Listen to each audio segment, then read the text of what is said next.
Hi friends, मैं यशवनी कुमार आप सभी के बीच आज दूसरा पार्ट 2 लेकर आया हूँ साइंस का। आज का हेडिंग है प्रकाश का परावर्तन। आप लोगों ने पहले वीडियो में खूब प्यार दिखाया, बहुत अच्छा लगा। मुझे यकीन नहीं था इतना प्यार मिलेगा, इसीलिए मैं आपको सेकंड पार्ट लेकर आया हूँ। थोड़ा सा लेट लगा है यह पार्ट लाने में, क्योंकि दिवाली का इधर त्यौहार रहा, जिसकी वजह से मुझे टाइम नहीं मिल पाया था। लेकिन आज जो हेडिंग बताने जा रहा हूँ बहुत इम्पॉर्टेंट है, पेपर की निगाह से तो बहुत इम्पॉर्टेंट है। और इतना आसान भाषा में आज आपको बताऊँगा, आज समझाऊँगा कि आपको दोबारा पढ़ने की आवश्यकता ही नहीं पड़ेगी। ठीक है, आपके लिए मैं एक खुशखबरी है कि नोट्स पे मैं इस चीज़ को नोट्स पे लेकर आया हूँ। पूरे नोट्स बना के आप सभी को प्रोवाइड कर रहा हूँ। ठीक है, आप लोग खूब प्यार दीजिए, ऐसे दिखाइए कितना अच्छा लगा, हमें एक कमेंट के जरिए बताइए, ताकि हम आपको अगला पार्ट लाने में थोड़ा भी विलम्ब ना करूं। और मुझे भी खुशी होगी आप लोगों को यह साइंस का टॉपिक, हर टॉपिक बताने में, समझाने में। ठीक है, तो आइए समझते हैं प्रकाश का परावर्तन। देखिए, सबसे पहले ये हेडिंग बहुत इम्पोर्टेंट है पेपर की।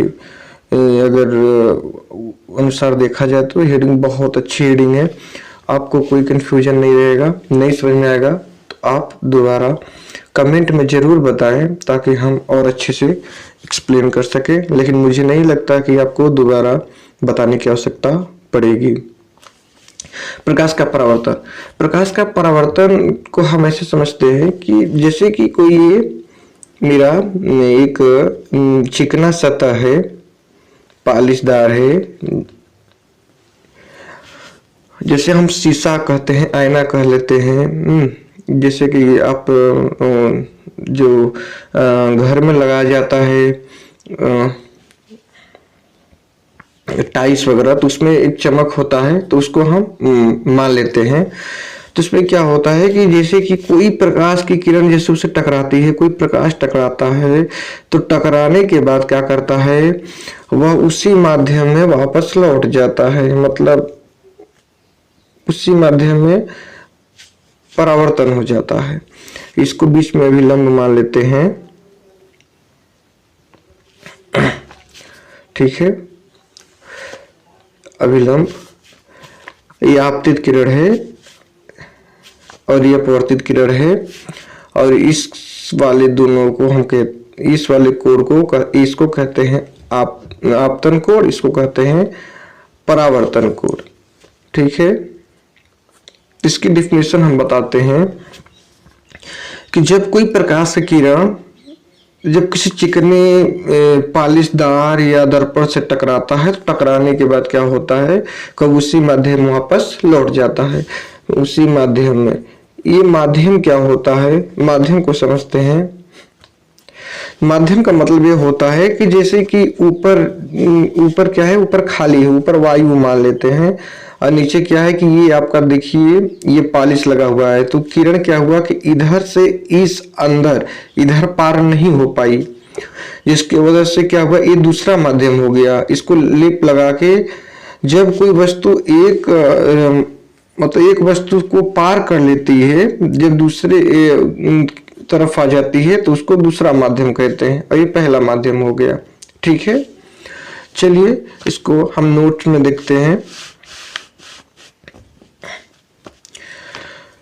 जब प्रकाश किसी चिकने व पालिशदार सतह पर पड़ता है, तो उसका अधिकांश भाग सतह से टकराकर उसी माध्यम में लौट जाता है। उसी माध्यम में लौटने की घटना प्रकाश का परावर्तन कहलाता है।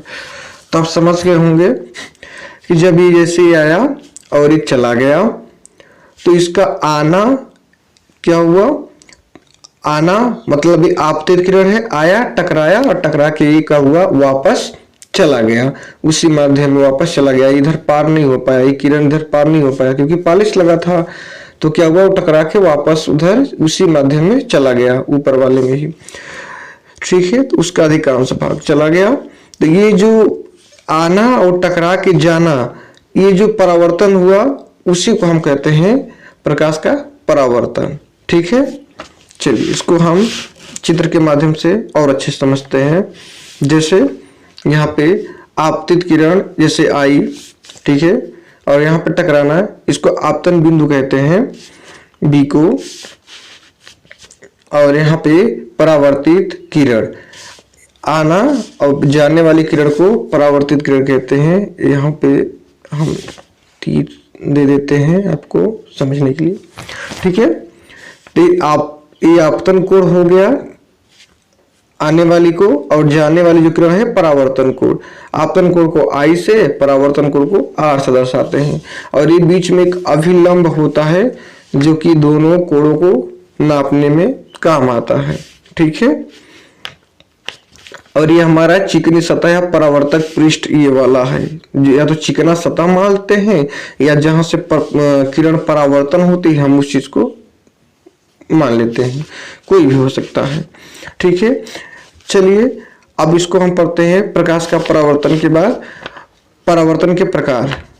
परावर्तन को दो भागों में बांटा गया है। परावर्तन को दो भागों में बांटा गया है, मतलब दो प्रकार से यह परावर्तन होता है। इसका नियम जैसे कि एक मान लेते हैं कि जैसे कि आप एक चिकनी सतह पे हो जाता है, जैसे चिकना सतह है, और एक क्या होता है जैसे ये, सॉरी देखते हैं आगे, जैसे कि ये आपका कह सकते हैं कि ये चिकना सतह है, जैसे ये क्या है चिकना सतह है, और ये क्या है ये टेढ़ा मेढ़ा है एक कांच। तो यहाँ पे हम क्या कर सकते हैं, अगर इस पे परावर्तन होगा तो जिससे जितना में इसका आपतन कोण हुआ उतना में इसका परावर्तन कोण हुआ। लेकिन क्या करते हैं कि जब ये टेढ़ा मेढ़ा या तिरछा या उबड़ खाबड़ या खुरदुरा रहेगा, अगर मेरा चिकनी वाली सतह, तो उस दशा में क्या होगा कि जो आने वाली किरण होगा वो कई भागों में कई दिशाओं में क्या हो जाएगी, परावर्तन के बाद फैल जाएगी। आइए समझते हैं इसको। परावर्तन के प्रकार। परावर्तन के को निम्न दो भागों में विभाजित किया जा सकता है। जैसे कि पहला नियमित परावर्तन। नियमित परावर्तन में क्या वही बताया है, नियमित का मतलब आपको ये बताना है कि जैसे ये चिकने वाले पे, ठीक है। इस नियमित जब प्रकाश का परावर्तन किसी पालिश युक्त चिकने पृष्ठ से होता है तो प्रकाश किरणें परावर्तन के बाद एक दूसरे के समांतर होती हैं। अब जैसे इस पे किरण इस पे पड़ेगा मानेंगे, तो देखिए इस पे जैसे पड़ेगा, ऐसे आया, जब ये समांतर आ रहे हैं तो समांतर जाएंगे भी, क्योंकि ये समतल है, मेरा एकदम प्लेन है, प्लेन पे कोई मतलब वो क्या होगा, दिशाएं नहीं भटकेंगी, ठीक है। कोई भी किरणें इसका विरोध नहीं करेंगी, जितने कोण पे आएंगी उतने कोण पे जाएंगी। उस दिशा में जितनी भी समांतर किरणें आ रही हैं टकराने के बाद उतने समांतर किरणें वापस चली जाएंगी, ठीक है। आइए चित्र के माध्यम से समझते हैं, ठीक है। जितनी भी आपतित किरण हो रही हैं, आ रही हैं, इसके बाद ये सब जा रही हैं, तो जितने समांतर में आ रही हैं तो समांतर में जा रही हैं, क्योंकि पृष्ठ मेरा चिकना है, एकदम समतल है, ठीक है। और इसको कहते हैं नियमित परावर्तन। क्या कहते हैं, नियमित परावर्तन। आगे देखेंगे अनियमित या विस्तृत परावर्तन। उसको अनियमित को विस्तृत बोलते हैं। जैसे कि यहाँ पे जो टेढ़ा बेढ़ा रहेगा, जो चिकना नहीं रहेगा, उसको अनियमित परावर्तक बोलेंगे। जब इस पे कोई किरण पड़ेगी और टकरा के वापस जाएगी तो वह कई दिशाओं में क्या होती है कि फैल जाती है। देखिए इसको समझते हैं। जब प्रकाश का परावर्तन किसी खुरदरे पृष्ठ से होता है तो प्रकाश किरणें परावर्तन के बाद कई दिशाओं में फैल जाती है। ऐसे आ रही है, यहाँ पे देखिए, यहाँ पे थोड़ा सा ऊंचा हो गया, यहाँ पे क्या है कि हल्का सा गड्ढा हो गया, यहाँ पे और ऊंचा हो गया। उस दिशा में जितने एंगल पे वो आई है उतने एंगल पे चली जाएगी। जैसे इसका फैलाव ज्यादा तो इस टाइप से जाएगी, ये इधर हो जाएगी, ये इधर हो जाएगी, इस टाइप से हो जाएगी, ठीक है। वो सही से ये मतलब समांतर में नहीं जाएगी, ठीक है। आइए चित्र के माध्यम से देखते हैं। जैसे ये आपका परावर्तक खुरदरा पृष्ठ है, ठीक है, अनियमित परावर्तक इसको बोलते हैं। आपतित किरण देखिए समांतर में तो आ रही है, लेकिन टकराने के बाद ये जो उभड़ खाबड़ है, इसकी वजह से क्या हुआ कि तिरछी इधर उधर फैल रही हैं। जब प्रकाश का परावर्तक किसी खुरदरे पृष्ठ से होता है तो प्रकाश किरणें परावर्तन के बाद कई दिशाओं में फैल जाती है। ठीक है, चलिए आगे समझते हैं परावर्तन के नियम। परावर्तन के नियम देखिए, प्रकाश का परावर्तन भी पढ़े हैं कि कोई प्रकाश आ रहा है फिर वो उसी माध्यम में वापस लौट जाता है, ये प्रकाश का परावर्तन होता है। लेकिन उसके कुछ नियम होते हैं। नियम में आप लोगों ने चित्र में देखा था, ठीक है, आप लोग नोट कर लेंगे, सब नोट बना लेंगे। सब ये नहीं होगा, ये होना चाहिए, ऐसे आई और ऐसे चलेगी। ठीक है, उस दिशा में क्या होगा कि जैसे कि आप परावर्तन के नियम के अनुसार, इसके दो नियम होते हैं। पहला नियम में हम ये कहते हैं कि जैसे ये आपतित किरण है, आने वाली किरण है, और ये जाने वाली किरण है। ठीक है, और एक होता है अभिलंब होता है। क्या होता है? अभिलंब होता है कि नहीं? तो इसमें क्या होता है, इसको कहते हैं परावर्तक पृष्ठ, कहते हैं परावर्तक पृष्ठ। तो परावर्तक पृष्ठ पे देखो, आने वाली किरण प्लस जाने वाली किरण तथा ये अभिलंब, ये क्या होता है? आपतन बिंदु इसको बोले थे। आपतन बिंदु पर ही क्या होते हैं, ये होते हैं, मिलते हैं, या परावर्तक पृष्ठ पर मिलते हैं, एक ही तल पर। ठीक है, तो इसको हम सिस्टम से देखते हैं। समतल दर्पण से परावर्तन के दो नियम होते हैं। समतल दर्पण देखिए, ये समतल दर्पण है, ये प्लेन उसके लिए है। प्रथम नियम क्या कहता है कि आपतित किरण, परावर्तित किरण तथा आपतन बिंदु पर डाला गया लंब, मतलब आपतन बिंदु का मतलब इस पे, ये जो बी है, इस पे जो डाला गया ये वाला लंब है, तो क्या होते हैं कि तीनों एक ही पृष्ठ पर होते हैं। आप देखें ये जो पृष्ठ है एक ही पृष्ठ है, तो इसी पे ये भी हो रहा है, ये भी आ रहा है, ये भी आ रहा है। ठीक है, चलिए अब इसका द्वितीय नियम पढ़ते हैं। द्वितीय नियम क्या कहना है कि द्वितीय नियम में आपतन कोण सदैव परावर्तन कोण के बराबर होता है। यहाँ पे जैसे आने वाली किरण, तो इसको आपतन कोण बोलते हैं, आई, इसको बोलते हैं आई आपतन कोण, ये परावर्तन कोण। ठीक है, परावर्तन कोण में क्या हो जाएगा, एक कोण आर हो जाएगा, ये आर से डिनोट करते हैं, और एक कोण आई से। तो तीन आपस में सदैव क्या होते हैं, बराबर होते हैं। ठीक है, चलिए इसको चित्र के माध्यम से समझ लेते हैं। लेकिन आपके सामने चित्र है ही ये, तो यही चीज से हम समझ चुके हैं। ठीक है, चलिए आगे प्रतिबिंब को जानते हैं। प्रतिबिंब सुनते हैं, प्रतिबिंब हर जगह बात किया जाता है, लेकिन साइंस की भाषा में उसको क्या कहते हैं, प्रतिबिंब होता क्या है कि जैसे एक शीशा हो गया, और शीशा हो गया ये आप जो आईना में अपना जो चेहरा देखने के लिए प्रयोग करते हैं, ये जो शीशा हो गया, अगर हम इसी के सामने अगर कोई सी वस्तु को खड़ा कर दें, कोई वस्तु हो गई, ठीक है, कोई वस्तु हो गई, अगर ये कोई चिड़िया हो गई, तो कहने का मतलब क्या हो जाएगी कि इसका अगर इसके सामने शीशा के सामने खड़ा कर दे तो इसी में इसका छाया बनेगा, परछाई लगेगी बनने।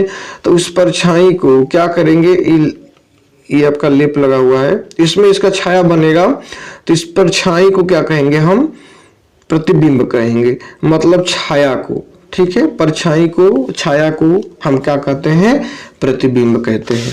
चलिए आगे देखते हैं इसकी डेफिनेशन। अब दर्पण को समझते हैं।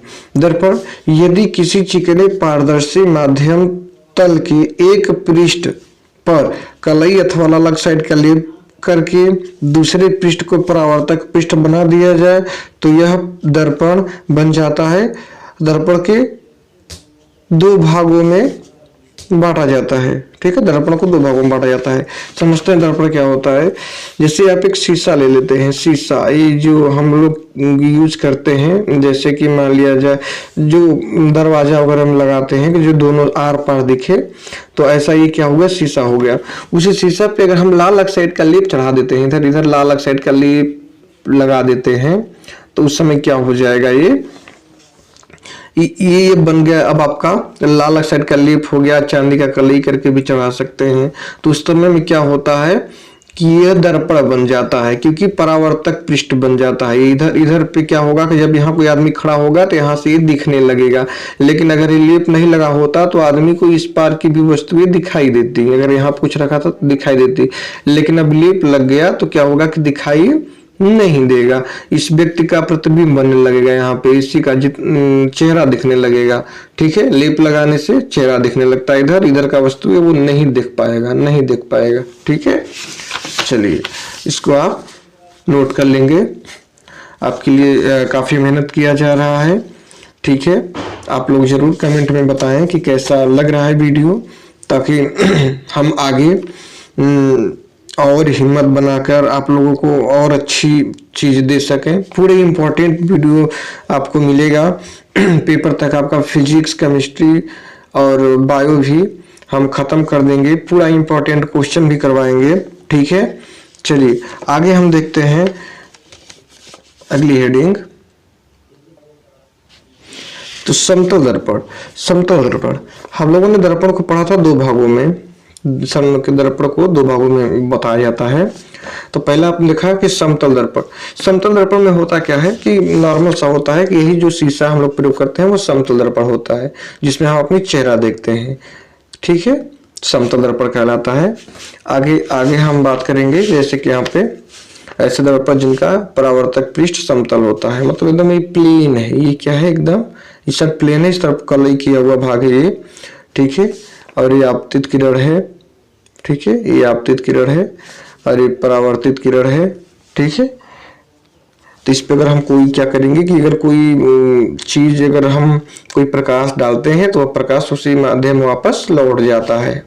ठीक है, आपतन कोण परावर्तन कोण के बराबर रहता है। ठीक है, इसमें अब आगे देखेंगे हम गोली दर्पण। दूसरा वाला क्या होता है, गोली दर्पण होता है।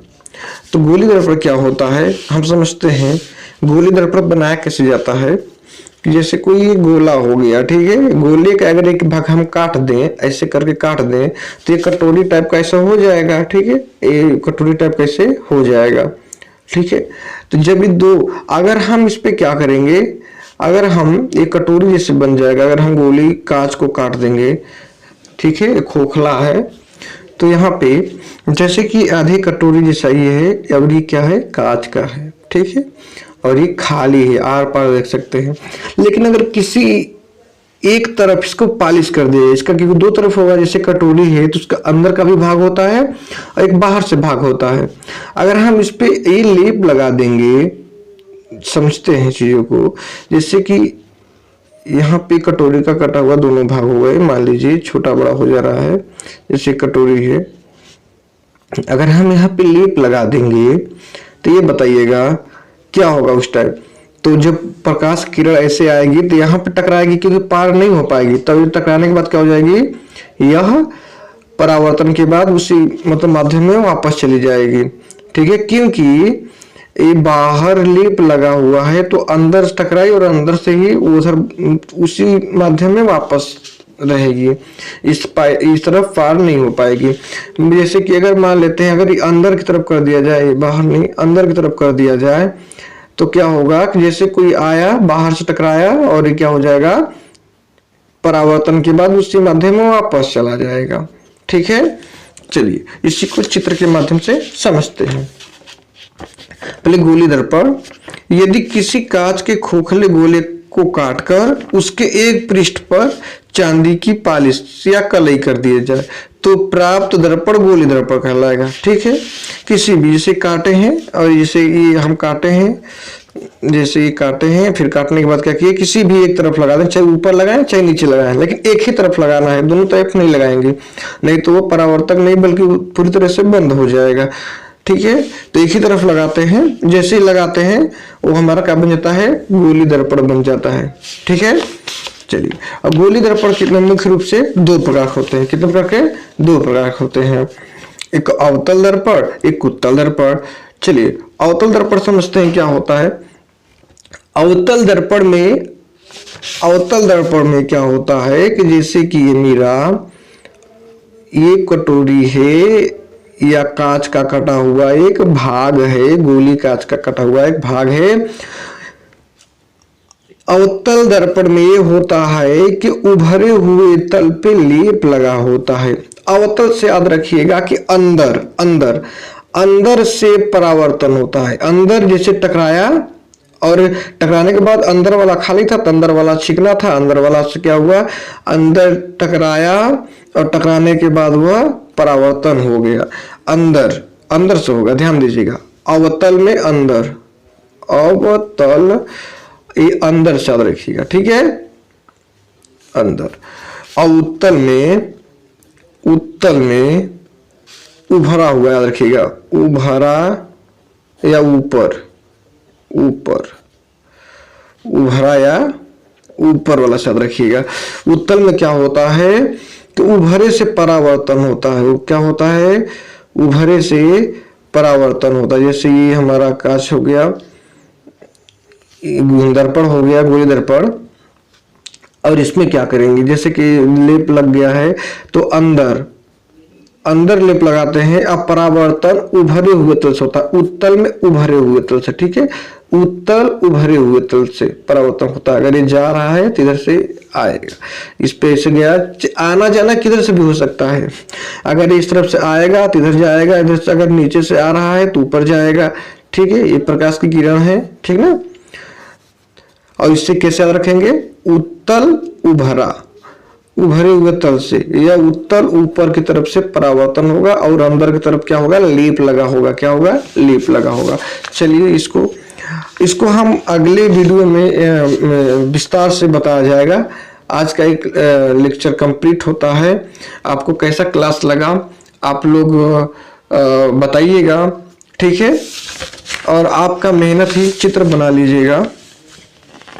ये आपका अवतल है, अवतल, ये अवतल दर्पण है और ये उत्तल दर्पण है, उत्तल दर्पण, ठीक है।